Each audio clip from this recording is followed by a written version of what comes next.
ಅಣ್ಣ ಬನ್ನಿ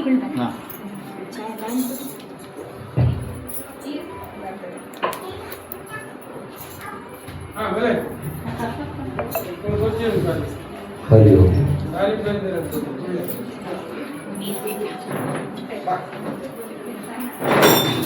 ರಾಘಣ್ಣ ಕೂತ್ಕೋಬೋದಲ್ಲ, ಸತೀಶನ್ನ ನೀವು ಇಬ್ಬರು ಕೂಡ್ಬೋದು. ಅಲ್ಲಿ ಚೇರ್ ಇದೆ, ಇಟ್ಟಿದ್ದಾರೆ.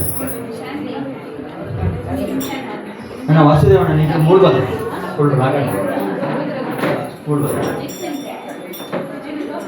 ತಪೋ ವಿದ್ಯಾ ವಿರಕ್ತ್ಯಾದಿ ಸದ್ಗುಣವೋ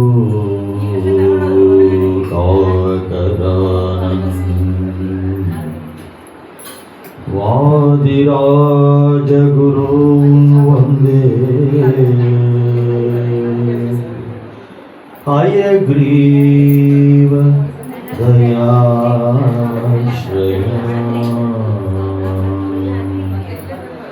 ಲಕ್ಷ್ಮೀ ಹಯಗ್ರೀವ ದಯಾಶ್ರಯ.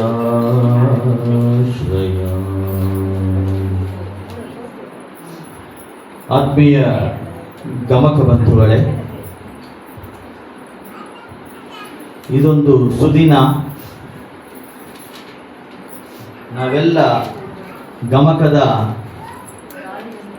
ಆಸಕ್ತರು, ಗಮಕವನ್ನು ಆರಾಧಿಸುವವರು. ಗಮಕದ ಐತಿಹ್ಯವನ್ನು ಕಡಿಮೆ ತಿಳಿದುಕೊಂಡವರು ಒಂದಷ್ಟು ಜನ, 90% ಸೇರಿದ್ದೇವೆ. ಇನ್ನು ಗಮಕವನ್ನು ನಮ್ಮೆದುರುಗಡೆ ಆಪೋಷಣೆ ತಗೊಳ್ತಾ ಇರುವ ಗುರುಗಳು ನಮ್ಮೊಡನಿದ್ದಾರೆ. ಗಮಕಕ್ಕೋಸ್ಕರ ಅಹರ್ನಿಶೆ ದುಡಿಯುವ ಉಡುಪಿ ಜಿಲ್ಲೆಯ ಗಮಕ ಸಾಹಿತ್ಯ ಪರಿಷತ್ತಿನ ಅಧ್ವರ್ಯರು, ಅಧ್ಯಕ್ಷರು, ನಿಮ್ಮೆಲ್ಲರ ನೆಚ್ಚಿನ ಶ್ರೀಯುತ ಸತೀಶ್ ಕುಮಾರ್ ಕೆಮ್ಮಣ್ಣು ಅವರ ಉಪಸ್ಥಿತಿ ನಮ್ಮೆಲ್ಲರಿಗೂ ಆನಂದವನ್ನುಂಟು ಮಾಡಿದೆ. ಇಂದಿನ ಈ ಮನೆ ಮನೆ ಗಮಕ ಸರಣಿ 20ಕ್ಕೆ ಅವರನ್ನ ಆತ್ಮೀಯವಾಗಿ ಅತಿಥಿ ಅಭ್ಯಾಗತರ ಪರವಾಗಿ ಸ್ವಾಗತಿಸ್ತೇವೆ. ಶುರುವಾತಿನಲ್ಲಿ ತಪೋ ವಿದ್ಯಾ ವಿರಕ್ತ್ಯಾದಿ ಅಂತ ಶುರು ಮಾಡಿದ್ರು. ಯಾವ ವಿದ್ಯೆ ಅನುಸರಿಸಿ ಹೋಗುವ, ಅರಸಿ ಹೋಗುವ ವಿದ್ಯಾರ್ಥಿ ಅದನ್ನು ತಪಸ್ಸಾಗಿಸಿಕೊಳ್ಳುವುದಿಲ್ಲವೋ ಅದರ ಎತ್ತರ ಮತ್ತು ಆಳ ಆ ವಿದ್ಯಾರ್ಥಿಗೆ ಮರೀಚಿಕೆ ಆಗ್ತಾ ಹೋಗ್ತದೆ.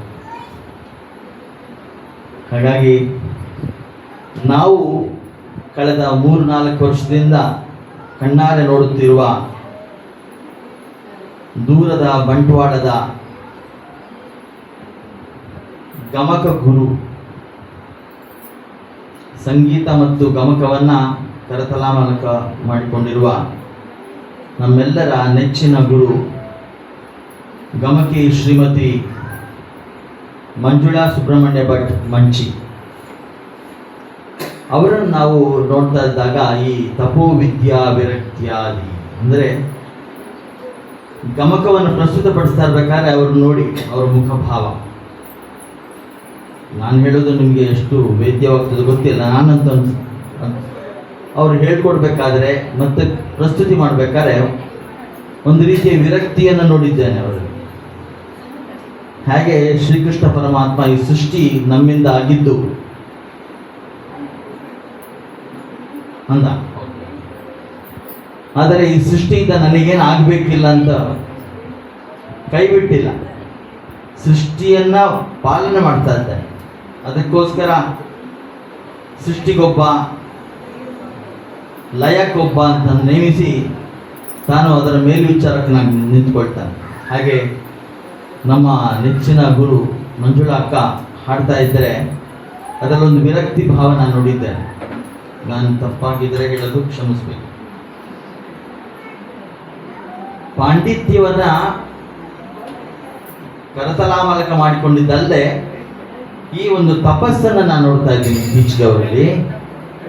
ಯಾವತ್ತಿಂದ ಇಲ್ಲಿಗೆ ಅವರ ಗುರು, ಈ ನಾಡಿನ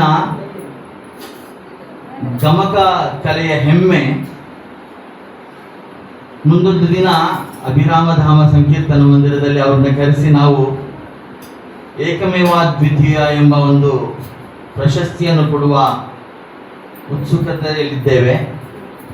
ಯಾವತ್ತು ಅವರು ಕಳೆದ ಜನವರಿ 14 ಸಂಕ್ರಾಂತಿಯಂದು ರಥಬೀದಿಯ ಅನ್ನವಿಠಲ ಮಂಟಪದಲ್ಲಿ, ಪ್ರಸ್ತುತ ಶಿರೂರು ಪರ್ಯಾಯದ ತಯಾರಿ ದಿನಗಳು, ಅವರು ತಮ್ಮ ಒಂದು ದೊಡ್ಡ ಗಮಕ ಕಾರ್ಯಕ್ರಮವನ್ನು ನಡೆಸಿಕೊಟ್ರು. ಅವತ್ತಿಂದ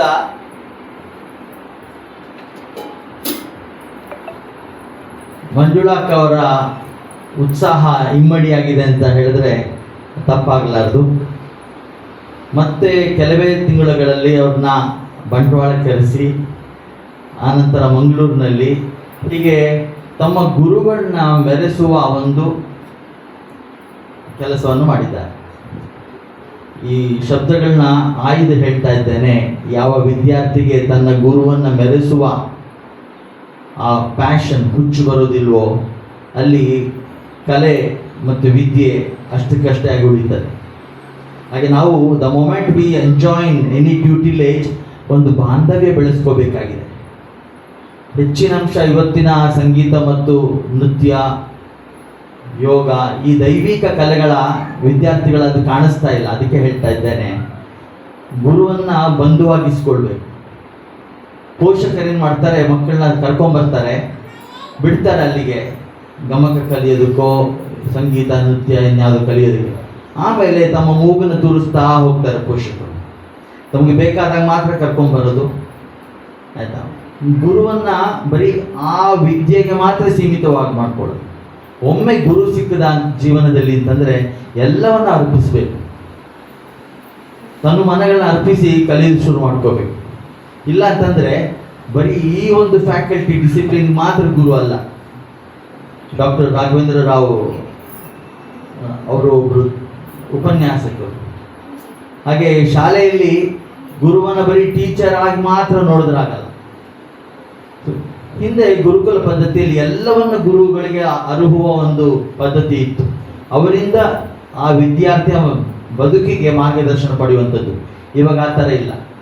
people have become smarter, parents have become smarter. ಬರೀ ಅಷ್ಟಕ್ಕೆ ಮಾತ್ರ ಗುರು ಅಂತ ಅಂದ್ಕೊಂಡಿದ್ದೆ.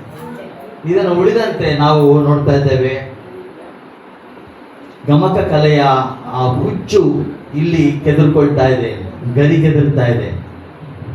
ಹೇಗೆ ಸಾಬೀತು ಮಾಡ್ತೀವಿ ಅಂತೀರಾ? ಈ ಮನೆ ಗಮಕ ಇಂದು ಇಲ್ಲಿ ನಮ್ಮ ಗುರುಗಳ ವಿದ್ಯಾರ್ಥಿನಿ ಶ್ರೀಮತಿ ಸರಸ್ವತಿ ತ್ರಿವಿಕ್ರಮ್ ಭಟ್ ದಂಪತಿಗಳಲ್ಲೇ ಇದ್ದಾರೆ. ಶ್ರೀಮತಿ ತ್ರಿವಿಕ್ರಮ್ ಭಟ್ ಅಕ್ಕ ನೋಡಿ ಬಂಧುಗಳೇ, ಅವರು ಗಮಕದಲ್ಲಿ ವಿದ್ವತ್ ವಿದ್ಯಾರ್ಥಿನಿ. ಇವತ್ತು ನಮಗೆ ನರಕ ಹುಟ್ಟಿಸುತ್ತೆ. ನನಗೆ it sends tremors in my bones. ಅಷ್ಟು ಸುಲಭ ಅಲ್ಲ. ಅವರು ತುಂಬ ದೈನ್ಯತೆಯಿಂದ ಹೆಜ್ಜೆ ಇಟ್ಟಿದ್ದಾರೆ. ಮುಂದೆ ಗುರು ಇದ್ದಾರೆ. ಗುರುವಿನಲ್ಲಿ ಸಂಪೂರ್ಣ ನಂಬಿಕೆಯಿಂದ ನನ್ನನ್ನು ನಡೆಸ್ಯಾರು ಅಂತ ಆ ಒಂದು ಇದರಿಂದ ಹೋಗ್ತಾ ಇದ್ದಾರೆ. ನಾವೆಲ್ಲ ಬೇಕೋ ಬೇಡೋ ಅಂತಂದಾಗ ಪ್ರವೇಶ ಆಗಿ ಹೋಗಿದೆ ನಮ್ದು. ನಾವೆಲ್ಲ ಪ್ರೌಢರಂತೆ. ನನಗೆ I have my own doubts, ಎಷ್ಟು ಪ್ರೌಢರು ನಾವು ಅಂತ ಒಂದಕ್ಕ. ಹಾಗೆ ನಾವೆಲ್ಲ ನಮ್ಮ ಇವ್ರನ್ನ ಯಾರು ನಾವು ನಿರೂಪಕರನ್ನು ಕೇಳಿ, ನಾನು ಆವಾಗಲೇ ಪ್ರೌಢೆ ಅಂದರು. ಯಾವಾಗ ಅವರು 10 ವರ್ಷ ಇದ್ದಾಗ ಮಾಡ್ಕೊಂಡ್ರಂತೆ ಮೈಸೂರಿನಲ್ಲಿ. ಹಾಗೆ ಆವಾಗಲೇ ಪ್ರೌಢೆ ಅಂತ. ನಾವೆಲ್ಲ ಇನ್ನೂ ಶೈಶವದಲ್ಲಿದ್ದೇವೆ, ವಾಸುದೇವಣ್ಣ ನಾವೆಲ್ಲ. ಹೀಗೆ ಗಮಕದ ಔನ್ನತ್ಯದ ಮೆಟ್ಟಿಲಿನ ಸೋಪಾನಗಳನ್ನ ಏರ್ತಾ ಇದ್ದೇವೆ. ಇವತ್ತು ತುಂಬ ಸುದಿನ. ನಮ್ಮಲ್ಲಿ ರಾಘವಾಂಕನ ಹರಿಶ್ಚಂದ್ರ ಕಾವ್ಯದಿಂದ ವಿಶ್ವೇಶ್ವರ ಸಾಕ್ಷಾತ್ಕಾರ ಪ್ರಸಂಗದ ವಾಚನ ವ್ಯಾಖ್ಯಾನವನ್ನು ನಾವು ನಮ್ಮ ಕಣ್ಣೆದುರುಗಡೆ ಅನಾವರಣಗೊಳ್ಳುವುದನ್ನು ನೋಡ್ತೇವೆ. ನಳಚರಿತ್ರೆ, ನಳ ಅಂತಂದಾಗ ಮತ್ತೆ ನನಗೆ ಅಭಿರಾಮಧಾಮದಲ್ಲಿ ಆದ ನಳಚರಿತ್ರೆ, ಆ ಇಬ್ಬರು ದಿಗ್ಗಜರು, ಆ ದಿನ ನಾನು ಸುಷ್ಮಾ ಅನುಭವಿಸಿದ್ದು ಆ ವ್ಯಥೆ, ಅದೆಲ್ಲ ಮತ್ತೆ ಮತ್ತೆ ಮರುಕಳಿಸ್. ನಳ ಅಂತಂದರೆ ಹಾಗೆ ಎಲ್ಲರ ಬದುಕಿನಲ್ಲಿ ಆ ಚಿಕ್ಕಂದಿನಲ್ಲಿ ನಾನು ನಳಚರಿತ್ರೆ ಓದ್ತಾ ಇರ್ಬೇಕಾದ್ರೆ ಕಾರ್ಕೋಟಕ ಸರ್ಪ ಅಂತಂದಾಗ ನಮ್ಮಲ್ಲೊಂದು ಕಪ್ಪು ಕಂಬಳಿ ಇತ್ತು ಬಂಧುಗಳು, ಕಪ್ಪು ಕಂಬಳಿ, ಅದು ನೆಟ್ಟೆಡ್, ಅದು ಕಾಣಿಸ್ತಾ ಇತ್ತು ನನಗೆ. ಯಾಕೋ ಇವತ್ತಿಗೂ ನಳಚರಿತ್ರೆ ಅಂತಂದರೆ I am speaking about 55 years ago, ಅರ್ಧ ಶತಮಾನಕ್ಕೆ ಹಿಂದೆ ಒಬ್ಬ ಬಾಲಕ ನಳಚರಿತ್ರೆ ಓದ್ತಾ ಇರ್ಬೇಕಾದ್ರೆ ನನಗೆ ಕಾರ್ಕೋಟಕ ಸರ್ಪ ಅಂತಂದರೆ ಕಪ್ಪು ಕಂಬಳಿ, ಕೊಡಗಿನ ಕಪ್ಪು ದಟ್ಟ ಅರಣ್ಯ, ಅಲ್ಲಿ ದೂರದಲ್ಲಿ ನಮ್ಮ ಮನೆ ತೋಟ, ಅಲ್ಲಿ ಯಾವುದೋ ಒಂದು ಮಲಗಿರುವ ಸರ್ಪ, ಇದು ನನ್ನ ಕಣ್ಣಿನಲ್ಲಿದ್ದು. ಹಾಗೆ ಅಲ್ಲಿಂದ ಆಯ್ದ ಪ್ರಸಂಗವನ್ನು ತಮ್ಮೆದುರುಗಡೆ ಗುರು ಶ್ರೀಮತಿ ಮಂಜುಳಾ ಸುಬ್ರಹ್ಮಣ್ಯ ಭಟ್ ಅವರು ವಾಚನ ಮಾಡಲಿದ್ದಾರೆ. ಅದೊಂದು ಹಬ್ಬ. ಗುರುಗಳು ಹಾಡ್ತಾ ಬಂದರೆ ಕಿವಿಗಳು ಕರ್ಣಾನಂದಮಯ ಆಗ್ತದೆ. ಇನ್ನು ಪಕ್ಕದಲ್ಲಿ ಗರ್ಜಿಸುವವರಿದ್ದಾರೆ ವ್ಯಾಖ್ಯಾನದಲ್ಲಿ ಡಾಕ್ಟರ್ ರಾಘವೇಂದ್ರ ರಾವ್. ಪಡುಬಿದ್ರಿಯ ಈ ಪ್ರತಿಭೆ, ಇದು ಪಡುಬಿದ್ರಿಯ ನಿಚ್ಚಳ ಪ್ರತಿಭೆ, ನಾಡಿಗೆಲ್ಲ ಹರಡಲಿದೆ ಅದರ ಕಂಪು. ನಿತ್ಯ ನೋಡಿ, ಸುಮ್ಮನೆ ನಾವು by accident have we come to be a musician? If we could not become a musician, have we accidentally tried to become a gamaki? Very difficult. ಪರಮಗುರು, ನಾಡಿನ ಹೆಮ್ಮೆ ಗಮಕಿ ಶ್ರೀಮತಿ ಗಂಗಮ್ಮ ಕೇಶವಮೂರ್ತಿ ಹೇಳ್ತಾರೆ, ರಾಗಗಳ ಸಾಕಷ್ಟು ಪರಿಚಯ ಬೇಕು ಅಂತ. ನಮ್ಮ ತಾಯಿ ಶ್ರೀಮತಿ ಪದ್ಮಾ ವೆಂಕಟರಮಣ ಸೌಂದರ್ಯ ಲಹರಿಯನ್ನು ಹೇಳ್ಕೊಡೋರು ಮಕ್ಕಳಿಗೆ, ಅಂದರೆ ಮಾತೆಯರಿಗೆ. 105 ಶ್ಲೋಕವನ್ನು 105 ರಾಗದಲ್ಲಿ ಅಂತಂದರೆ ಒಂದೊಂದು ಚರಣಕ್ಕೆ ರಾಗ ಬದಲಾಗೋದು. ಚಾಕಚಕ್ಯತೆ ಹೇಗೆ, ಜನಕಗಳ ಅರಿವಿಲ್ಲದೆ, ಛಾಯೆಗಳ ಅರಿವಿಲ್ಲದೆ ಹಾಡ್ಲಿಕ್ಕೆ ಆಗ್ತದ? ಮೊಂಡತನದಿಂದ ಮುಂದೆ ಹೋಗ್ಬೋದೇನೋ, ಯಾಕೆ ಗುರು ಮುಂದೆ ಇದಾರಲ್ಲ, ನಡೆಸ್ತಾರೆ.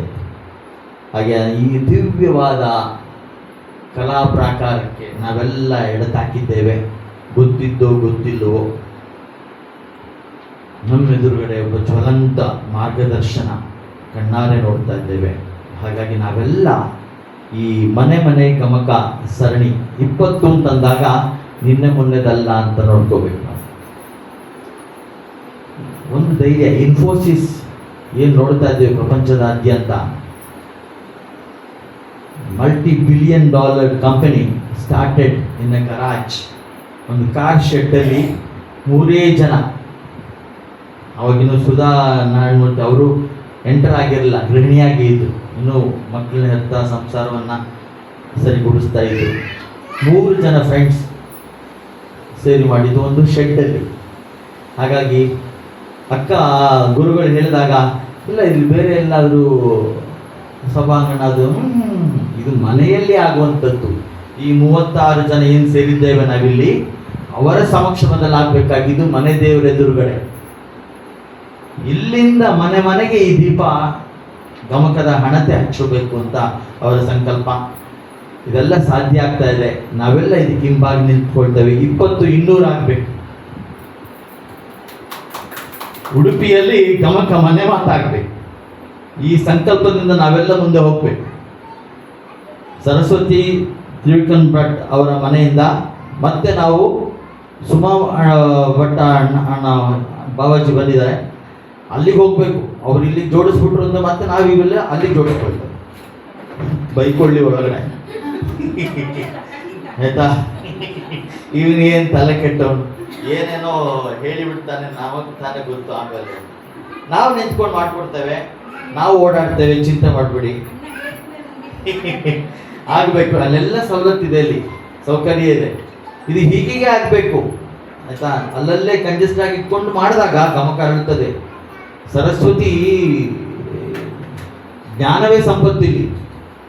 ಆ ಕಾರಣದಿಂದ ಇಷ್ಟೆಲ್ಲ ನಡಿಬೇಕಾದ್ರೆ ಇಲ್ಲಿ ನೋಡಿ, ತುಂಬ ವಿಶೇಷವಾದ ವ್ಯಕ್ತಿನ ನಾನು ಆಮಂತ್ರ ಸ್ವಾಗತ ಮಾಡ್ತೇನೆ. ವಿದ್ಯೆಗಳು 64 ಅಂತ ನಾವು ಕೇಳಿದ್ದೇವೆ. ಭಗವಾನ್ ಶ್ರೀಕೃಷ್ಣ ಪರಮಾತ್ಮ 14 ವಯಸ್ಸು ಆದಮೇಲೆ ನಂದಗೋಪ ಅವ್ರನ್ನ ಸಾಂದೀಪಿನಿ ಮಹರ್ಷಿಯ ಗುರುಕುಲಕ್ಕೆ ಸೇರಿಸ್ತಾನೆ. 1.5 ದಿನದಲ್ಲಿ 64 ವಿದ್ಯೆಗಳನ್ನ ಕರಗತ ಮಾಡ್ಕೊಳ್ತಾನೆ ಭಗವಂತ. ಇಲ್ಲಿ ನಮ್ಮೆದುರುಗಡೆ ನಾವು ನಂಬಲೇಬೇಕು. It's difficult to believe, but then let us welcome Shrimati Sharada S Rao, ನಿವೃತ್ತ ಶಿಕ್ಷಕಿ ಶ್ರೀಮತಿ ಶಾರದಾ ಎಸ್ ರಾವ್, ರಾಷ್ಟ್ರ ಪ್ರಶಸ್ತಿ ವಿಜೇತೆ, ಶಿವರಂಜನಿ ಕಲಾ ಕೇಂದ್ರ ಪೊಳಲಿ, ಅಲ್ಲಿಂದ ಬಂದೆ. ಅಕ್ಕ ದಯಮಾಡಿ ಎದ್ದು ನಿಂತ್ಕೋಬೇಕು. ಇಲ್ಲಿ ಬಂದರೆ ನಾವೆಲ್ಲ ನಿಮ್ಮ ಮುಖದರ್ಶನ ಮಾಡಿಕೊಳ್ತೇವೆ. ಒಮ್ಮೆ ಮುಂದೆ ಬನ್ನಿ, ಎಲ್ಲ ನಾವೆಲ್ಲ ನೋಡಿಲ್ಲ, ದಯಮಾಡಿ ಬನ್ನಿ ಬನ್ನಿ ಬನ್ನಿ ಮುಂದೆ ಬನ್ನಿ ಮುಂದೆ ಬನ್ನಿ. ಇಲ್ಲಿ ನೋಡಿಲ್ಲ, ಕಾಣಿಸ್ತಲ್ಲ, ಒಂದು ಹೆಜ್ಜೆ ಬನ್ನಿ, ಇಲ್ಲಿವರೆಗೆ ಬಂದಿದ್ದೀರಿ. ಅವ್ರನ್ನ ಆತ್ಮೀಯವಾಗಿ ಸ್ವಾಗತಿಸ್ತೇವೆ.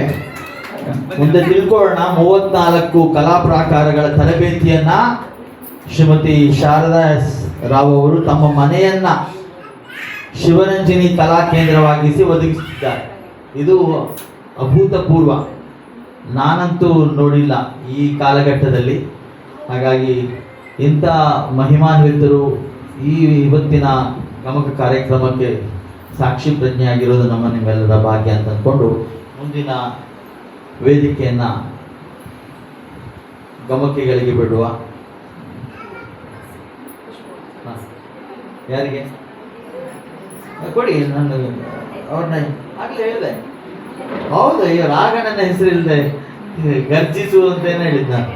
ಕೊಡಿ, ಗುರುಗಳಿಗೆ ಕೊಟ್ರ, ಗುರುಗಳಿಗೆ ಕೊಟ್ಟು ನಮಸ್ಕಾರ ಮಾಡಿ.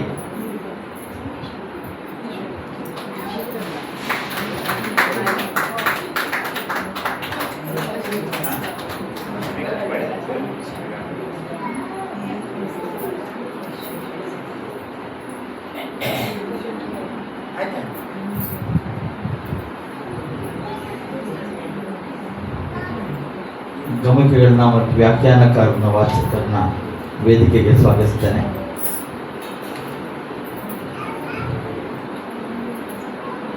ವಿದ್ಯಾರ್ಥಿಗಳೆಲ್ಲ ಪೇಪರು ಪೆನ್ನು ಹೊತ್ಕೊಂಡ್ಬಂದಿದ್ದೀರ ಅಂತ ಅಂದ್ಕೊಳ್ತೇನೆ. ನಾವೆಲ್ಲ ರಾಜಾಂಗಣಕ್ಕೆ ಪುರಾಣ, ಉಪನಿಷತ್ತು, ಭಗವದ್ಗೀತೆ, ಮಹಾಭಾರತ ಎಲ್ಲವನ್ನು ಕೇಳಲಿಕ್ಕೆ ಹೋಗ್ತೇವೆ. ತಾತ್ಪರ್ಯ ನಿರ್ಣಯ. ಕೈಯಲ್ಲೊಂದು ಪೆನ್ ಇಲ್ಲ, ಪೇಪರ್ ಇಲ್ಲ. ಬಂದ ದಾಸಯ್ಯ ಹೋದ ದಾಸಯ್ಯ ಅಂತ ಚಪ್ಪಲಿ ಧ್ಯಾನ ಮಾಡ್ತಾ ಅಷ್ಟೊತ್ತು 20 ನಿಮಿಷದಲ್ಲಿ ಜಾಗ ಖಾಲಿ ಮಾಡೋ ಜನ. ಸೊ ವಿದ್ಯಾರ್ಥಿಗಳು ಎಷ್ಟು ಜನ ಗಮಕಿಗಳು ಬಂದಿದ್ದೇವೆ, ಗಮಕ ವಿದ್ಯಾರ್ಥಿಗಳು ಎಲ್ಲರೂ ಪೇಪರು ಪೆನ್ನು ಇಲ್ಲದಾದ್ರೆ ತಮ್ಮ ಮೊಬೈಲ್ ರೆಕಾರ್ಡ್ ಮಾಡ್ಕೊಂಡಿರ್ಬೇಕು ಅಂತ ಕೇಳ್ಕೊಳ್ತೇನೆ. ಇದೊಂದು ತರಗತಿ ನಮಗೆ. They are going to set a trend for us. ಇದನ್ನು ನಾವು ಅನೂಚಾನವಾಗಿ ಅನುಸರಿಸ್ತಾ ಹೋಗಬೇಕು. ಗುರುವಿನ ನೋಡಿ ಹೊಸ ಒಂದು ಮಾರ್ಗ ಮಾಡುವ ಅಗತ್ಯ ಇಲ್ಲ. ಅವ್ರನ್ನ ಅನುಸರಿಸಿದ್ರೆ ಸಾಕು, ನಮ್ಮ ಬಾಳು ಪುನೀತವಾಗ್ತದೆ. ಅನಂತ ನಮನಗಳು ಎಲ್ಲ ಗಮಕ ಬಂಧುಗಳಿಗೆ ಮತ್ತೊಮ್ಮೆ ಸ್ವಾಗತ. ಇದನ್ನು ಇಲ್ಲಿ ಈ ಮನೆಯಲ್ಲಿ ಇವತ್ತಿನ ಮನೆ ಮನೆ ಗಮಕವನ್ನು ಆಯೋಜನೆ ಮಾಡಿದ ದಂಪತಿಗಳಿಗೆ, ಸುಮಾವಿ ಭಟ್ ದಂಪತಿಗಳು ಮತ್ತು ಸರಸ್ವತಿ ವಿಕ್ರಮ್ ಭಟ್ ಅವರಿಗೆ ಅಭಿನಂದನೆಗಳು ಸಲ್ಲಿಸ್ತಾ ಪ್ರಸ್ತಾವನೆಯನ್ನು ಶ್ರೀಕೃಷ್ಣ ಅರ್ಪಣ.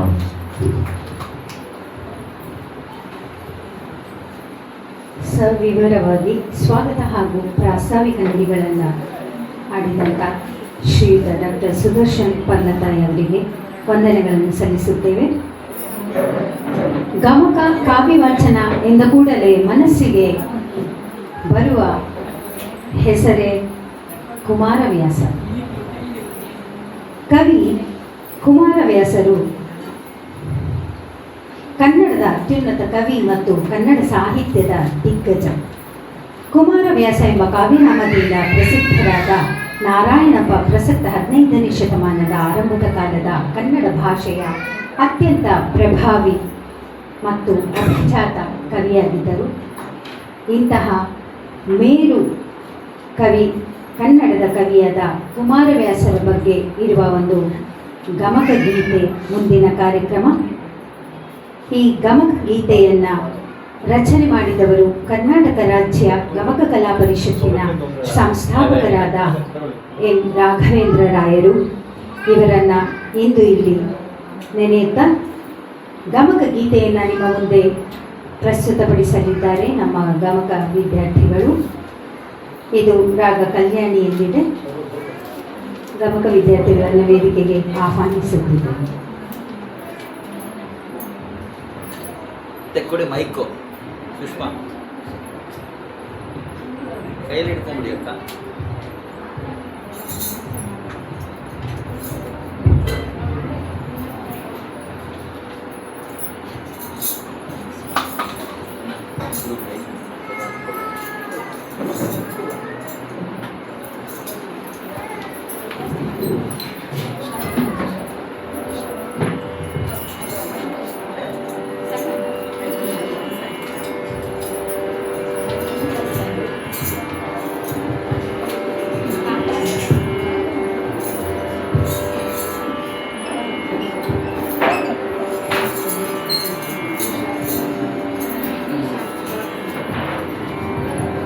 ವಾಸುದೇವಣ್ಣ ಸಿಕ್ಕನ ಇವು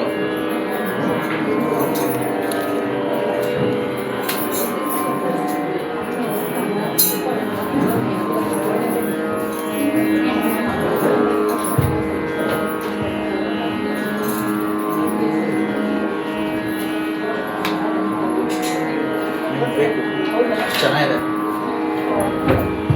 ಸ್ವಲ್ಪ ಬಂಡರು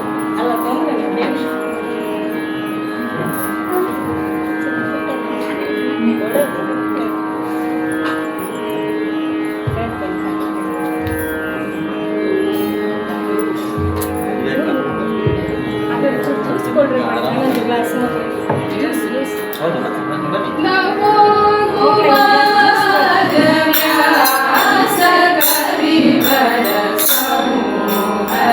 ತಾರಾ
ಬಹಳ ಸುಶ್ರಾವ್ಯವಾಗಿ ಕಲ್ಯಾಣಿ ರಾಗದಲ್ಲಿ ಪ್ರಸ್ತುತಪಡಿಸಿದ ನಮೋ ಕುಮಾರ ವ್ಯಾಸ ಗಮಕ ಗೀತೆಯನ್ನು ಹಾಡಿದಂತಹ ಗುರುಗಳಾದ ಶ್ರೀಮತಿ ವಿದುಷಿ ಮಂಜುಳಾ ಅಕ್ಕನವರಿಗೆ ಹಾಗೂ ಅವರ ವಿದ್ಯಾರ್ಥಿಗಳಿಗೆ ಅಭಿನಂದನೆಯ ಮೂಲಕ ಧನ್ಯವಾದಗಳನ್ನು ಸಲ್ಲಿಸುತ್ತೇನೆ. ಮುಂದಿನ ಮನೆ ಮನೆ ಗಮಕ ಸರಣಿಯ ಕಾರ್ಯಕ್ರಮ ಹರಿದಾಸ ಶ್ರೇಷ್ಠರಲ್ಲಿ ಒಬ್ಬರಾದ ಶ್ರೀ ಕನಕದಾಸರ ರಚನೆಯಾದ ನಳಚರಿತ್ರೆಯ ನಳಹಂಸ ಮಿತ್ರತ್ವ ಭಾಗದ ವಾಚನ ಹಾಗೂ ಕಥಾ ನಿರೂಪಣೆಯನ್ನು ಈಗ ಗಮಕ ವಿದ್ಯಾರ್ಥಿಗಳು ಪ್ರಸ್ತುತಪಡಿಸಲಿದ್ದಾರೆ. ಗುರುಗಳಾದ ಶ್ರೀಮತಿ ವಿದುಷಿ ಮಂಜುಳಾ ಅಕ್ಕನವರ ದಿಗ್ದರ್ಶನದಲ್ಲಿ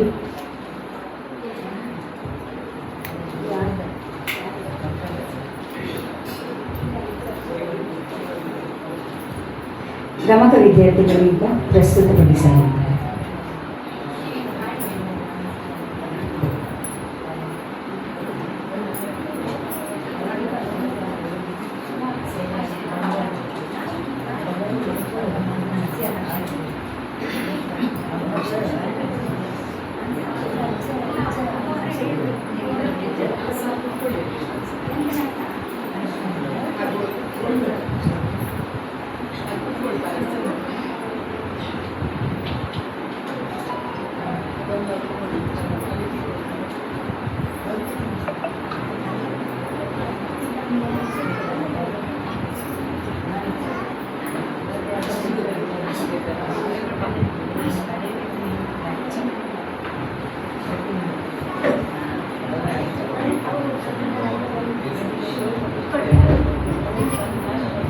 ಗಮಕ ವಿದ್ಯಾರ್ಥಿಯಾದ ಶ್ರೀಮತಿ ಸರಸ್ವತಿ ಭಟ್ರವರ ಸ್ವಭಾವ ಹೇಗೆಂದರೆ ಬಹಳ ಸಂಕೋಚದ ಸ್ವಭಾವ.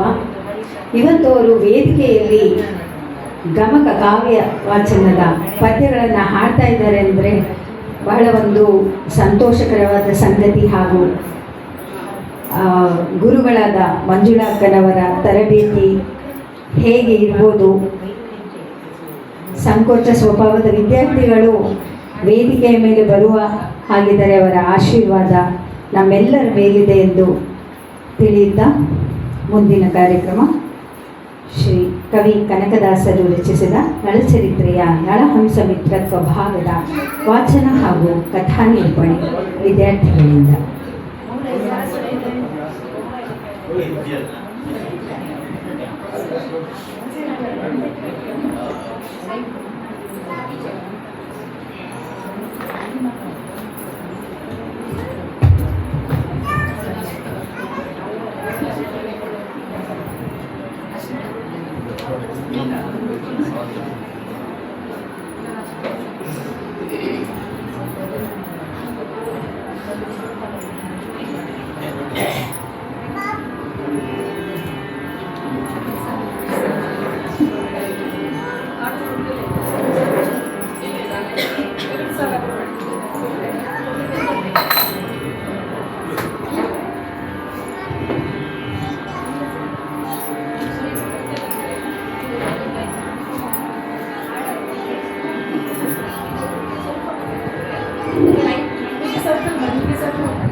ವಿಡಿಯೋ ಮಾಡ್ತೀರಾ? ಸರಿ, ನೀವು ಫೋಟೋ ತೆಗಿದ್ದೀರಾ? ಒಳಗೆ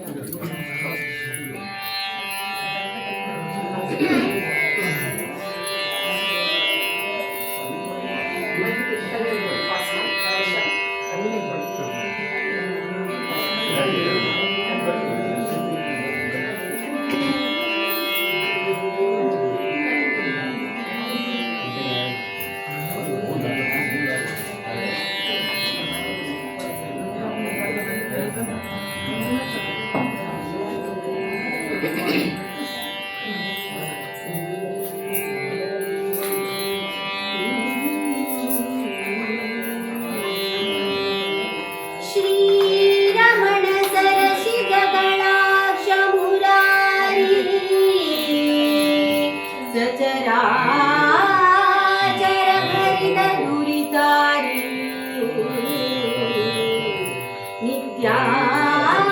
ನಿತ್ಯಾನಂದ ನಿಚ್ಚರ ನಿಕರದಾತಾರ ವಾರಿಜಾಂಬಕ ವರಗುಣಾಶ್ರಯ ಮಾರಪಿತ ವೇದಾಂತನುತ ಸಾಗರ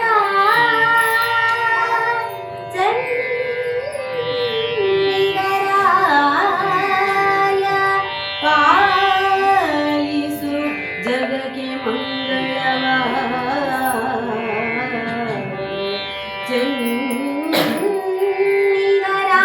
ಚಂದ್ರಿಗರಾಯ ಪಾಲಿಸು ಜಗಕ್ಕೆ ಮಂಗಳವ ಜಗಕ್ಕೆ ಮಂಗಳವ ಪಾಲಿಸು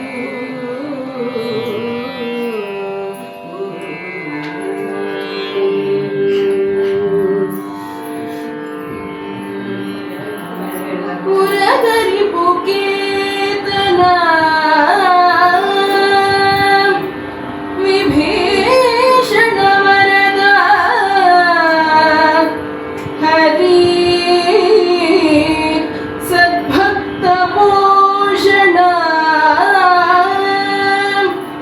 ದುರಿತ ಕುಲಗಿರಿ ವಜ್ರ ನರಕಾಂತಕ ಮಹಾಮಹಿಮಾ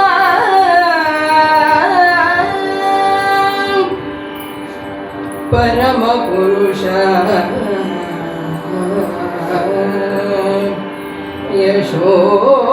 ಯಶೋದಯಾತ್ಮಜ ದುರಿತ ದುಃಖ ವಿನಾಶ ವರಪುರದರಸ ಚೆನ್ನಿಗರಾಯ ರಕ್ಷಿಸು ನಮ್ಮ ನನವರತ ರಕ್ಷಿಸು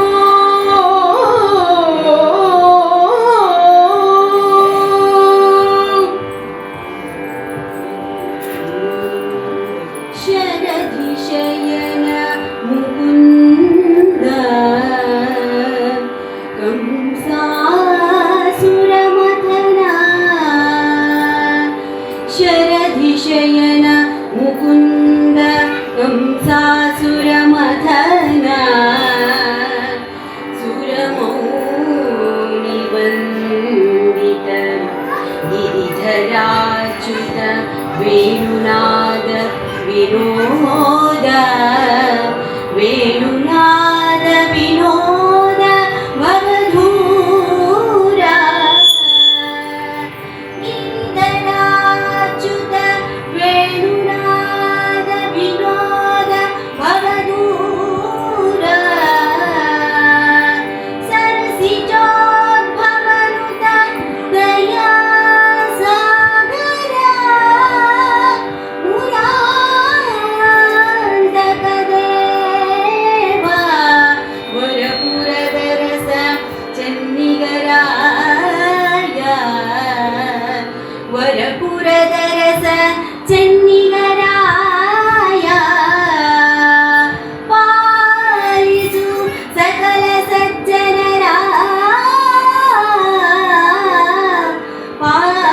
ಪಾಲಿಸು ಸಕಲ ಸಜ್ಜನರ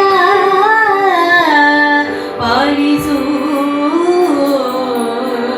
ಪಾಲಿಸು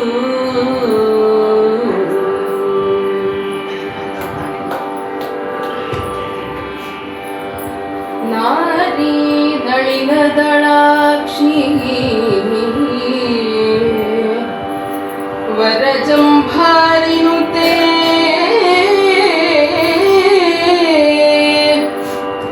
ಚತುರಾನನ ಪ್ರಿಯೇ ಭೂರಿ ಶುಭ ಗುಣ ಚರಿತೆ ಭಕ್ತಿ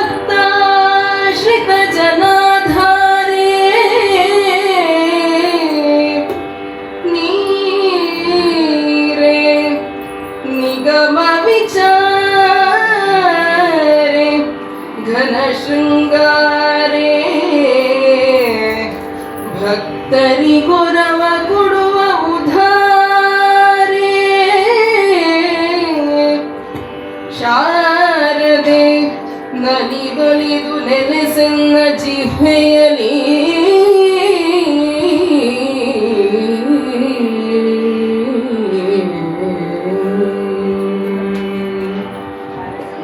ಎಲ್ಲರಿಗೂ ನಮಸ್ಕಾರ. ಇಂದು ನಾವು ಕನಕದಾಸ ವಿರಚಿತ ನಳಚರಿತ್ರೆ ಕಾವ್ಯ ಭಾಗದಿಂದ ನಳಹಂಸ ಮಿತ್ರತ್ವ ಎಂಬ ಕಥಾಭಾಗವನ್ನು ಪ್ರಸ್ತುತಪಡಿಸಲಿದ್ದೇವೆ. ಬಚ್ಚಮ್ಮ ಬೀರೇಗೌಡ ದಂಪತಿಗಳ ಪುತ್ರನಾದ ಕನಕದಾಸರ ಪೂರ್ವನಾಮ ಕನಕನಾಯಕ. ಇವರು ಹುಟ್ಟಿದ್ದು ಧಾರವಾಡ ಜಿಲ್ಲೆಯ ಬಂಕಾಪುರದ ಹತ್ತಿರದ ಬಾಡ ಎಂಬಲ್ಲಿ. ಆದಿಕೇಶವ, ಬಾಡದ ಆದಿಕೇಶವ, ಕಾಗಿನೆಲೆಯ ಆದಿಕೇಶವ ಇವು ಅವರ ಅಂಕಿತನಾಮ. ವ್ಯಾಸರಾಯರ ಶಿಷ್ಯರಾದ ಇವರು ಪುರಂದರದಾಸರ ಸಮಕಾಲೀನರು. ನೂರಾರು ಕೀರ್ತನೆಗಳು ಹಾಗೂ ನಳಚರಿತ್ರೆ, ಹರಿಭಕ್ತಿ ಸಾರ, ಮೋಹನ ತರಂಗಿಣಿ, ರಾಮಧಾನ್ಯ ಚರಿತ್ರೆ ಕಾವ್ಯಗಳನ್ನು ರಚಿಸಿದ್ದಾರೆ. ನಿಷಧ ದೇಶದ ರಾಜ ನಳ ಮಹಾರಾಜ. ದೇಶಯಾತ್ರೆ ಮಾಡುವ ಬ್ರಾಹ್ಮಣನೊಬ್ಬ ನಳನ ಆಸ್ಥಾನಕ್ಕೆ ಬರುತ್ತಾನೆ. ವಿದರ್ಭದ ಅರಸ ಭೀಮನೃಪನ ಮಗಳು ದಮಯಂತಿಯ ರೂಪವನ್ನು ಬಹಳವಾಗಿ ಬಣ್ಣಿಸುತ್ತಾನೆ. ಇದನ್ನು ಕೇಳಿದ ನಳನಿಗೆ ದಮಯಂತಿಯನ್ನು ಪಡೆಯಬೇಕೆಂಬ ಹಂಬಲ ಹೆಚ್ಚಾಗಿ ಆತ ಚಿಂತೆಗೊಳಗಾಗುತ್ತಾನೆ. ಅದೇ ಸಮಯಕ್ಕೆ ಬೇಡರು ನಳನನ್ನು ಬೇಟೆಗಾಗಿ ಆಹ್ವಾನಿಸುತ್ತಾರೆ. ಭಯಂಕರವಾದ ಸಿಂಹದ ಬೇಟೆಯಾಡಿ ಬಳಲಿದಂತಹ ನಳನು ಅಲ್ಲೇ ಇದ್ದ ಉದ್ಯಾನವನಕ್ಕೆ ವಿಶ್ರಾಂತಿಗಾಗಿ ತೆರಳುತ್ತಾನೆ. ಅಲ್ಲಿ ಸುಂದರವಾದ ಕೊಳದಲ್ಲಿ ಹಂಸವೊಂದನ್ನು ಆತ ಕಂಡು ಆಶ್ಚರ್ಯಗೊಳ್ಳುತ್ತಾನೆ. ಅತ್ಯಂತ ಸುಂದರವಾದ ಆ ರಾಜಹಂಸ ಮತ್ತು ನಳನ ನಡುವೆ ಮಾತುಕತೆ ನಡೆದು ಹಂಸವು ನಳನ ದೂತನಾಗಿ ವಿದರ್ಭವನ್ನು ಸೇರುವ ಕಥಾಭಾಗವೇ ಈ ನಳಹಂಸ ಮಿತ್ರತ್ವ. ಈಗ ನಿಮ್ಮ ಮುಂದೆ ಪ್ರಸ್ತುತಪಡಿಸುತ್ತಿದೆ.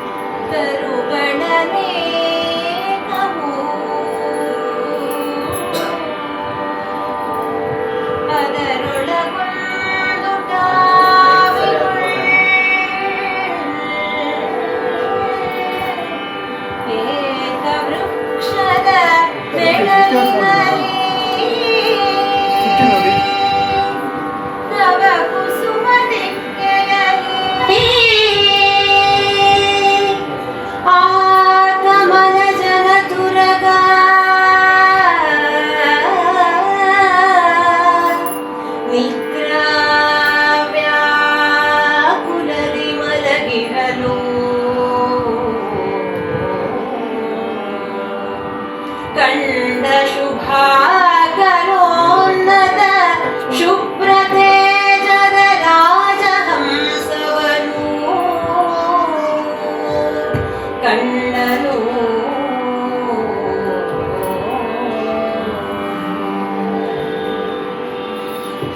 ಉದ್ಯಾನದ ಕೊಳದ ದಡದಲ್ಲಿ ಮರಗಳು ದಟ್ಟವಾಗಿ ಬೆಳೆದಿದ್ದು, ಅಲ್ಲಿನ ಒಂದು ಮರದ ಅಡಿಯಲ್ಲಿ ಹೊಸ ಹೂಗಳು ಚದುರಿ ಬಿದ್ದಿದ್ದವು. ಆ ಸ್ಥಳದಲ್ಲಿ ಬ್ರಹ್ಮದೇವನ ಕುದುರೆಯು ಮಲಗಿ ಗಾಢವಾಗಿ ನಿದ್ರಿಸುತ್ತಿತ್ತು. ಅಲ್ಲಿಯೇ ಸಲ್ಲಕ್ಷಣಕ್ಕೆ ಉತ್ಪತ್ತಿ ಸ್ಥಾನದಂತಿರುವಂತಹ ನಿರ್ಮಲ ಪ್ರಕಾಶದ ರಾಜಹಂಸವನ್ನು ನಳನು ಕಂಡು ಈ ರೀತಿಯಾಗಿ ಹೇಳುತ್ತಾರೆ.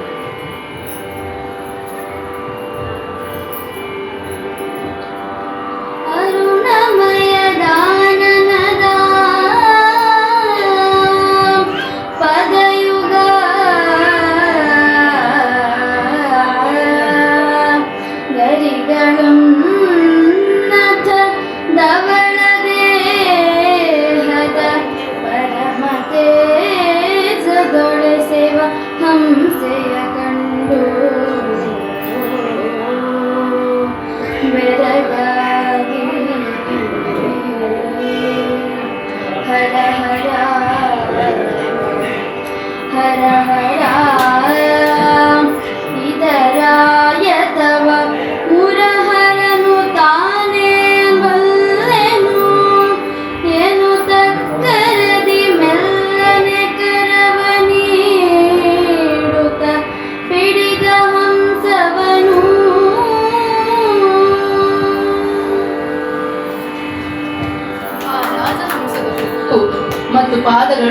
ಕೆಂಪಾಗಿದ್ದು, ಗರಿ ಮತ್ತು ದೇಹ ಬಿಳಿದಾಗಿದ್ದು, ಹೀಗೆ ಉತ್ತಮತರವಾದ ಪ್ರಕಾಶದಿಂದ ಹೊಳೆಯುತ್ತಿರುವಂತಹ ಹಂಸವನ್ನು ನಳರಾಜನು ನೋಡಿ ಆಶ್ಚರ್ಯಚಕಿತನಾದನು.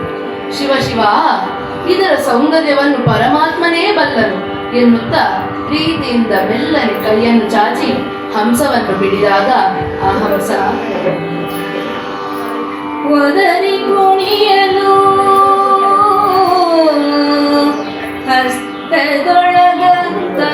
ಹಸ್ತದೊಳಗದ ಕದಲದಂತಿರೆ ಪಿಡಿಯಲು ಅರಸನ ವದನ ಕಮಲವ ನೋಡಿ ಹೆದರಿತು ಬಹಳ ಭೀತಿಯಲಿ. ಹೃದಯ ಕರಗುವ ಮಾತನೆಂದುದು ಮದಕರಿಗೆ ನೊರಜಂತರವೇ.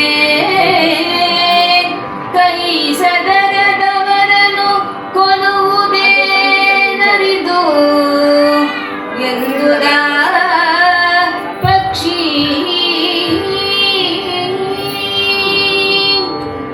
ರಾಜನು ಆ ಹಂಸವನ್ನು ಹಿಡಿದಾಗ ಆ ಹಂಸ ಕೊಡಹುತ್ತ ಹಾರಾಡಿತು. ಆಗ ಅಲುಗಾಡದಂತೆ ಅದನ್ನು ಕೈಯಲ್ಲಿ ಗಟ್ಟಿಯಾಗಿ ಹಿಡಿಯಲು ಅದು ಅವನ ಮುಖಕಮಲವನ್ನು ನೋಡಿ ಹೆದರಿಕೊಂಡಿತು. ಅಲ್ಲದೆ ಎದೆ ಕರಗುವ ಮಾತಿನಿಂದ ರಾಜನೊಡನೆ ಹೀಗೆ ಹೇಳುತ್ತದೆ: ಮದ್ದಾನಿಗೆ ಒಂದು ಸೊಳ್ಳೆಯು ಉಂಟಾಗುವುದು, ಕೈ ಸದರದವರನ್ನು ಕೊಲ್ಲುವುದೇನು ಅಸಾಧ್ಯವೇ?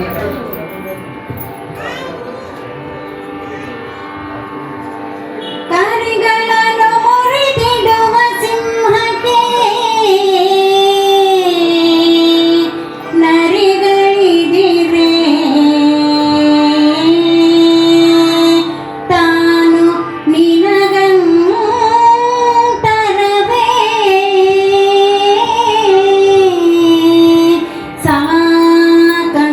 ಸಾಕಂತಿರಲಿ.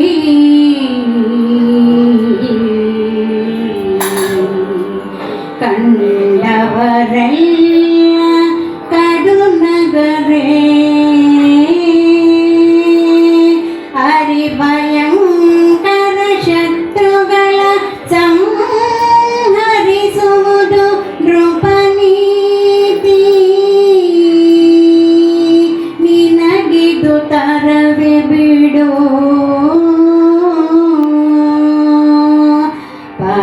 ಪರಹಿಂಸೆ ದೋಷವಿದು ಎಂದುದ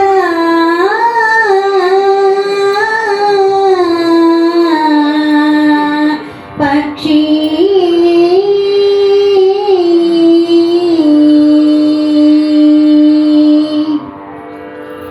ಆನೆಗಳನ್ನು ಸದೆಬಡಿಯುವ ಸಿಂಹಕ್ಕೆ ನರಿಗಳನ್ನು ಸಂಹರಿಸುವುದು ದೊಡ್ಡ ಕೆಲಸವೇ? ನಿನಗೆ ನನ್ನನ್ನು ಕೊಲ್ಲುವುದು ಮಹಾಕಾರ್ಯವೇ? ಸಾಕು, ಅದು ಹಾಗಿರಲಿ. ನೀನು ನನ್ನನ್ನು ಕೊಂದರೆ ನೋಡಿದವರೆಲ್ಲ ಹೊಟ್ಟೆ ಹುಣ್ಣಾಗುವಷ್ಟು ನಕ್ಕು ಅಪಹಾಸ್ಯ ಮಾಡಲಿಕ್ಕಿಲ್ಲವೇ? ಶತ್ರುಗಳಿಗೆ ಭಯಂಕರನಾದವನಿಲ್ಲ. ಹಗೆಗಳನ್ನು ಕೊಲ್ಲುವುದು ರಾಜನೀತಿಯಾಗಿದೆ. ರಾಜನಾದ ನೀನು ಅಲ್ಪನಾದ ನನ್ನನ್ನು ಕೊಲ್ಲುವುದು ತರವಲ್ಲ. ಇತರರನ್ನು ಹಿಂಸಿಸುವುದು ಪಾಪಕರವಾಗಿದೆ ಎಂದು ಪಕ್ಷಿಯು ಹೇಳಿತು. ಮುಂದೆ ಬಡಬಗೌತಣವಿಕ್ಕೂಡೆ ಒಕ್ಕುಡುತ್ತೆ ಹಾಲೇ ಮಂಜು ಸುರಿಯಲ್ಕೆ ಒಡನೆ ಕೆರೆ ತುಂಬುವುದೇ ನೃಪಾ. ನೀನೆಲ್ಲ ಭುಂಜಿಸಲು ಒಡಲಿಗಾಪ್ಯಾಯನವೇ ಕೇಳು ಎಲೆ ಪೊಡವಿಗೊಡಪತಿ ಬಿಡು ನನ್ನ ಮನೆಯಲ್ಲಿ ಮಡದಿಸುತ್ತರುಮ್ಮಳವ ನೋಡೆ ಎಂದರಲಿದ ಪಕ್ಷಿ.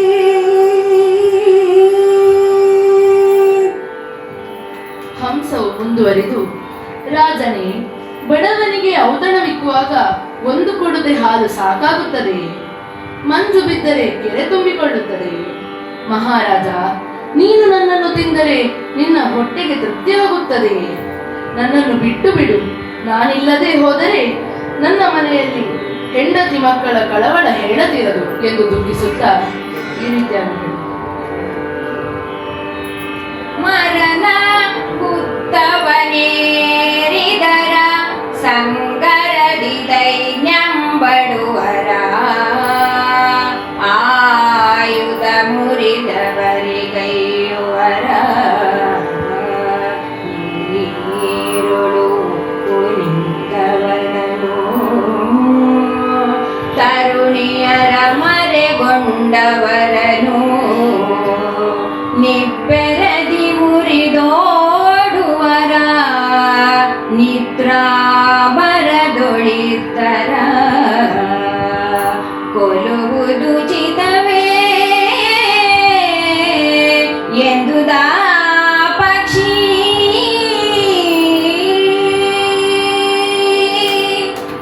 ಮರ ಹತ್ತಿದವರನ್ನು, ಹುತ್ತವೇರಿದವರನ್ನು, ಯುದ್ಧದಲ್ಲಿ ವಿನಯ ತೋರಿದವರನ್ನು, ಆಯುಧ ತುಂಡಾದವರನ್ನು, ಬರಿಗೈಯವರನ್ನು, ನೀರಿಗೆ ಇಳಿದು ನಿಂತವರನ್ನು, ಹೆಂಗಸರನ್ನು, ಮರೆಯಲ್ಲಿರುವವರನ್ನು, ಹರಿದು ಬಿದ್ದು ಓಡುವವರನ್ನು ಮತ್ತು ಗಾಢವಾದ ನಿದ್ದೆಯಲ್ಲಿರುವವರನ್ನು ಕೊಲ್ಲುವುದು ನ್ಯಾಯವೇ ಎಂದು ಹಂಸವು ಕೇಳಿತು. ಆಗ ನಳನು, ನುಡಿಗೆ ನಾಚಿದ ನರಸ ಹಂಸದ ನಡವಳಿಗೆ ಮೆಚ್ಚಿದನು. ನಿನ್ನನು ಹಿಡಿದು ಕೊಲ್ಲುವವನಲ್ಲ, ನಿನ್ನಾಲಯಕ್ಕೆ ಹೋಗೆಂದು ಬಿಡಲು ರೆಕ್ಕೆಯ ಕೊಡಗಿ ಹಾರಿತು. ಒಡನೆ ಮರಳಿತು ಧರೆಗೆ, ರಾಯನ ಕಡೆಗೆ ಮಂಡಿಸಿ ಕುಳಿತು ನುಡಿದುದು ನೃಪಗೆ ವಿನಯದಲ್ಲಿ. ನಳನು ಹಂಸದ ಮಾತನ್ನು ಕೇಳಿ ನಾಚಿಕೊಳ್ಳುತ್ತಾನೆ. ಅದರ ನಡತೆಗೆ ಸಂತೋಷಪಟ್ಟು, ಹಕ್ಕಿ, ನಾನು ನಿನ್ನನ್ನು ಕೊಲ್ಲಲಿಕ್ಕಾಗಿ ಹಿಡಿಯಲಿಲ್ಲ, ನೀನು ನಿನ್ನ ಮನೆಗೆ ಹೋಗಬಹುದು ಎನ್ನುತ್ತಾ ಅದನ್ನು ಬಿಟ್ಟೊಡನೆ ಅದು ರೆಕ್ಕೆಗಳನ್ನು ಕೊಡಗಿ ಹಾರಿ ಹೋಗುತ್ತದೆ. ಆದರೆ ಪುನಃ ಹಿಂತಿರುಗಿ ಬಂದು ರಾಜನ ಬಳಿಯಲ್ಲಿ ಕುಳಿತು ಸವಿನಯದಿಂದ ಈ ರೀತಿಯಾಗಿ ಮಾತನಾಡುತ್ತದೆ. ಭೂರಮಣಕ್ಕೆ ಹಸುವ ಕಾಡುಪಕಾರ ಮಾಡಿದೆ ನೀನು, ನಿನಗುಪಕಾರ ಮಾಡುವೆನೆನಲು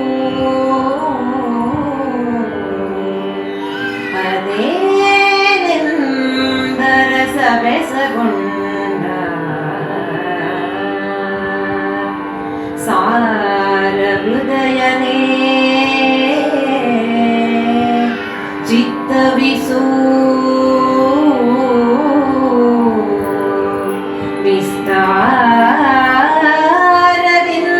ವಿಸ್ತಾರದಿಂದರುಹುವೆನು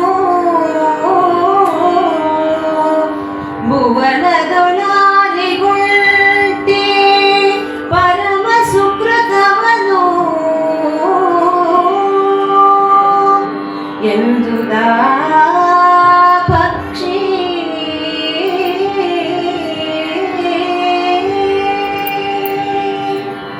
ಮಹಾರಾಜ, ನೀನು ನನ್ನ ಪ್ರಾಣವನ್ನು ಉಳಿಸಿ ಉಪಕರಿಸಿದೆ, ನಾನು ನಿನಗೆ ಉಪಕಾರವನ್ನು ಮಾಡುವೆನು ಎಂದು ಹಂಸ ಪಕ್ಷಿ ಹೇಳಿದಾಗ ರಾಜನು ಅದೇನು ಎಂದು ಪ್ರಶ್ನಿಸುತ್ತಾನೆ.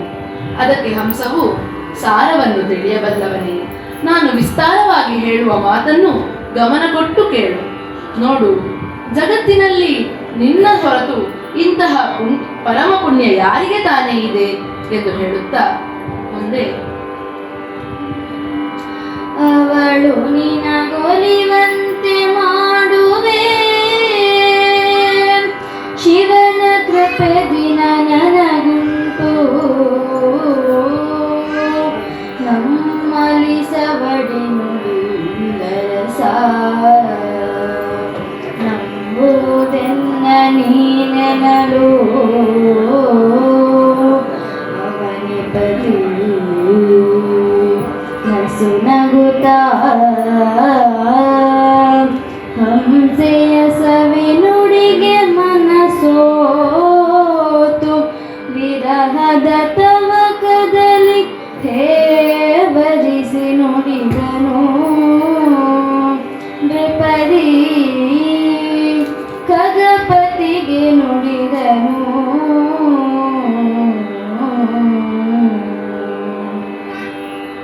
ಹಂಸವು ಮುಂದುವರಿದು, ಅರಸನೇ, ಇಲ್ಲಿಂದ ದೂರದಲ್ಲಿ ದೇವಲೋಕಕ್ಕೆ ಸಮಾನವಾದ ವಿದರ್ಭವೆಂಬ ನಗರವಿದೆ. ಅದರ ರಾಜನಾದ ಭೀಮನೆಂಬವನಿಗೆ ದಮಯಂತಿ ಎಂಬ ಮಗಳಿದ್ದಾಳೆ.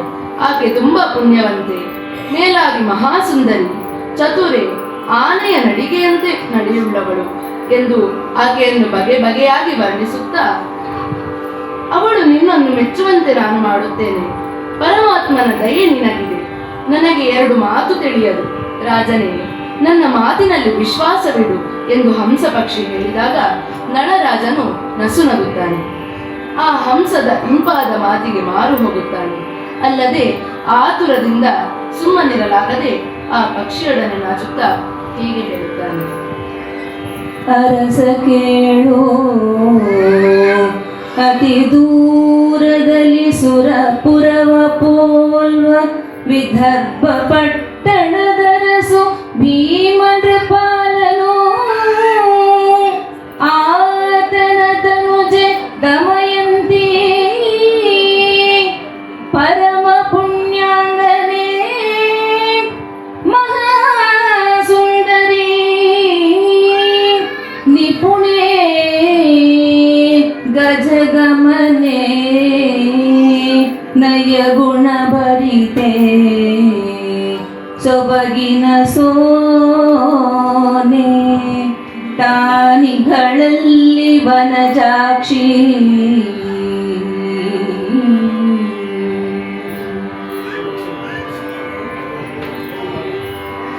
ಮನಸಿ ಜನ ಶರಹತಿಗೆ ನೊಂದೆನು,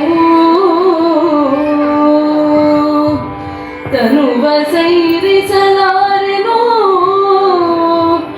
ಎನಗಾವನಿತೆಯನು ಸೇರಿಸುತ್ತ ಸಲಹು ಎನ್ನಸುವ ಕರುಣದಲ್ಲಿ.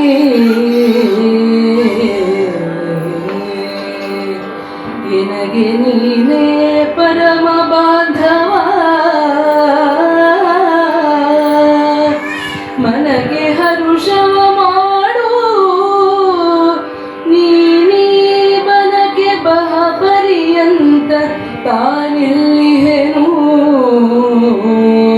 ಹೋಗೆಂದ.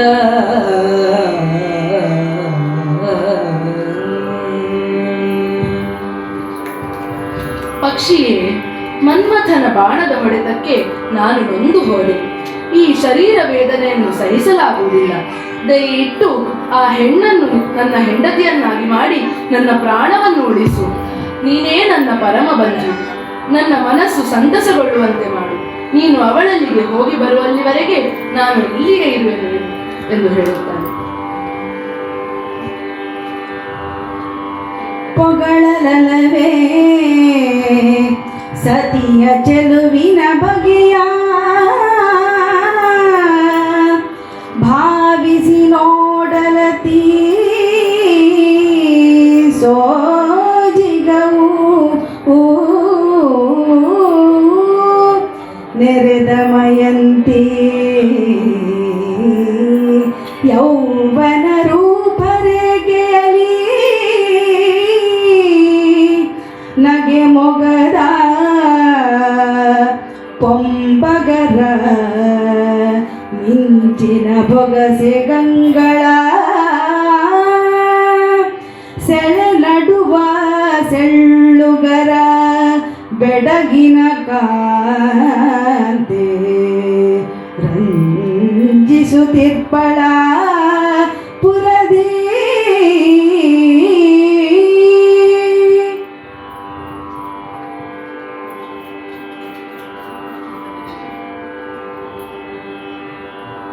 ಕ್ಷಿತಿಯೊಳಿಹ ಸತಿಯರಲಿ ಅಮರಾವತಿಯೊಳಿಹ ಬೆಂಗಳಲಿ ಮೇಣ್ಬಿತಳದಲ್ಲಿಹ ನಾರಿಯರಲಿ ಈಕ್ಷಿಸಿದಳೆ ಆ ಸತಿಗೆ ಪ್ರತಿಯ ಕಾಣೆನು ರೂಪಿನಲಿ ನೀರದಿ ಚೆಲುವ ನಿನಗವಳು ಪಾಸಡಿ ಸತಿಗೆ ನೀನೇ ರಮಣನಲ್ಲವೇ ಕಾಣೆನಿತರರನು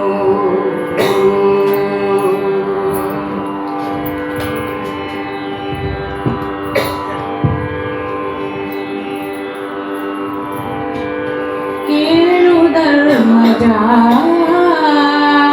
ನಳಂದ್ರ ಪಾಲನ ಬೀಳುಕೊಂಡು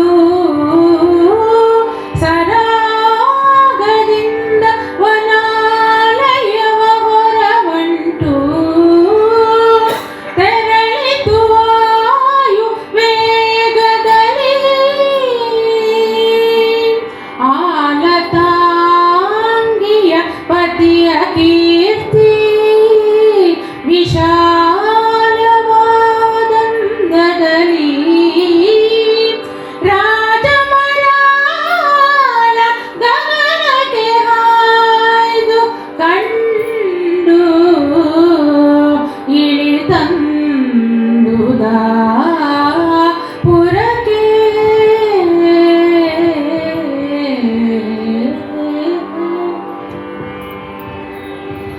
ಧರ್ಮಜನೇ, ಹಂಸವು ನಳ ಮಹಾರಾಜನನ್ನು ಅಗಲಿ ಅಡವಿಯಿಂದ ಹೊರಟು ಪ್ರೀತಿಪೂರ್ವಕವಾಗಿ ನೇರವಾಗಿ ವಾಯುವೇಗದಿಂದ ಹಾರಿ ಹೋಯಿತು. ಬಳ್ಳಿಯಂತೆ ಕೋಮಲವಾದ ಅವಯವಗಳುಳ್ಳ ದಮಯಂತಿಯ ಭಾವೀಪತಿಯ ಕೀರ್ತಿ ವಿಸ್ತಾರವಾದ ಹಾಗೆ ಆ ರಾಜಹಂಸ ಆಕಾಶಕ್ಕೆ ಹಾರಿ ವಿದರ್ಭ ನಗರವನ್ನು ಸೇರಿ ಮುಂದೆ ಈ ಹಂಸದ ರಾಯಭಾರ ಯಶಸ್ವಿಯಾಗಿ ನಳ ದಮಯಂತಿಯರ ವಿವಾಹ ಮಹೋತ್ಸವವು ನಡೆಯಿತು ಎನ್ನುವಲ್ಲಿಗೆ ಈ ನಮ್ಮ ಪ್ರಸ್ತುತಿಗೆ ಪೂರ್ಣ ವಿರಾಮ ನೀಡುತ್ತಿದ್ದೇವೆ. ಭದ್ರಂ